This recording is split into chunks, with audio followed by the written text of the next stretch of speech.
What drew you to Vegas, and how'd you end up working with Roy Nelson? Well, I actually met Roy out in North Carolina just after I fought George. I drove down to North Carolina because I had a couple of friends fighting on the same card.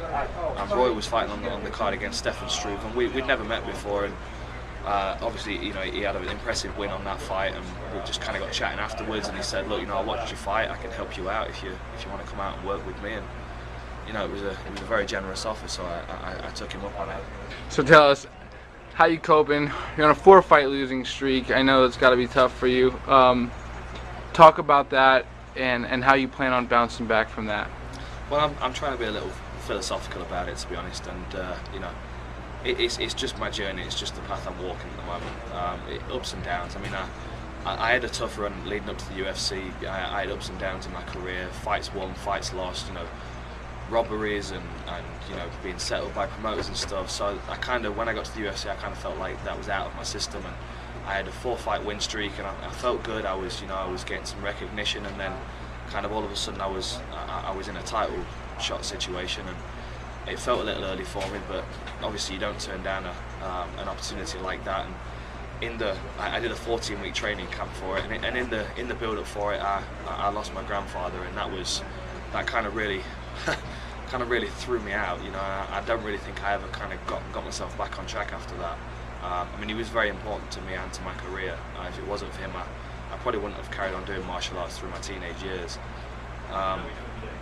You know, obviously the title fight was tough, but all I could do in that fight was give it everything I got, which I do feel like I did do. I had a short break afterwards, but then after that, obviously because my profile had been raised and my recognition had grown, it was difficult to kind of get away from it. You know, it was everybody wants to talk to you, everybody wants a piece of you, want to know what you're doing next, and then all eyes are on you because you know you stuck it out and go 5 rounds with the champ, and then people automatically think that you're going to go on to do big things. So I had a lot to live up to, which originally when I joined the UFC I didn't really feel like I had, because I was counted out anyway, and my goal was to get to the UFC first and foremost, which I did.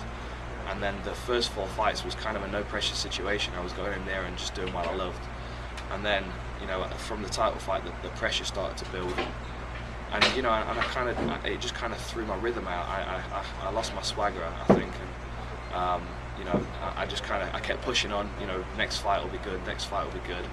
Training camps were hit and miss. You know, there were a lot of things that needed to be changed, and I was trying to make changes as I was going along. And, you know, I never really kind of gave myself space to let the changes settle and really start to benefit from them. So, you know, after my 4th loss, it was time to you know, step away and completely reassess the situation. Unfortunately, the UFC are giving me another shot, and I'm gonna make the most of it. So I want to be the best that I can be when I come back, and then from there I just want to continue to improve.